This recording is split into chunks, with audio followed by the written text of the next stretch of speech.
So ito paano daw yung ginawa ko sa likod na stock pedal, stock footrest, tapos drum brake sa likod na pang wave. Yan.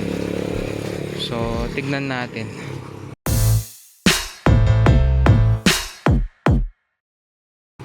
Marami nang nagawang video tungkol dito. So ito separate video kasi. Yung iba mix, nakahalo sa ibang topic. So ito lang yung topic natin. So umpisa na natin guys. So stock footrest, yan. Stock footrest, ito pala. Footrest, stock pedal, brake pedal.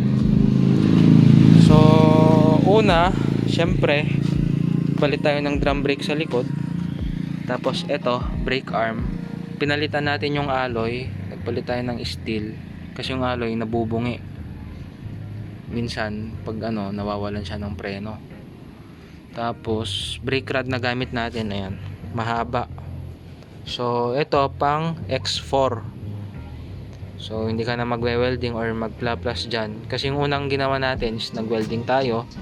So ito X4 na yung pang X4 na yung gamit natin dito. Yan. Functional yan, malakas. Yun na lang bibili nyo, basta plus 2 yung swing arm na gagamitin natin. Then sinabit ko lang siya dito guys. Yan.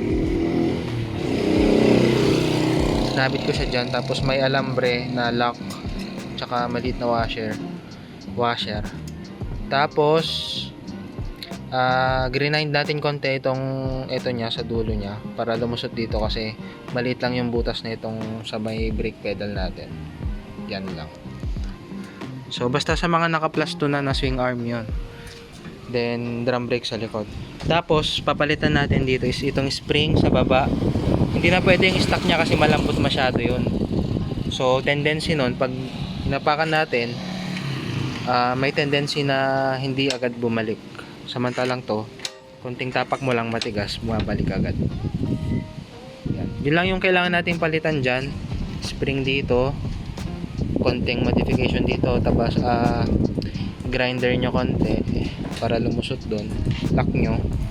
Tapos yun, pang X4 na. So yun lang. Ganun lang kasimple guys. Basta plus 2 yung swing arm, X4. So yun. So sana may natutunan tayo sa vid nito. At ngayon ay uulan na, malakas na yung hangin. Yan. At dito ko natatapusin tong video na to, baka maabutan pa tayo ng ulan. Hirap magpunas, maglinis. So yun lang guys. Yun. Peace.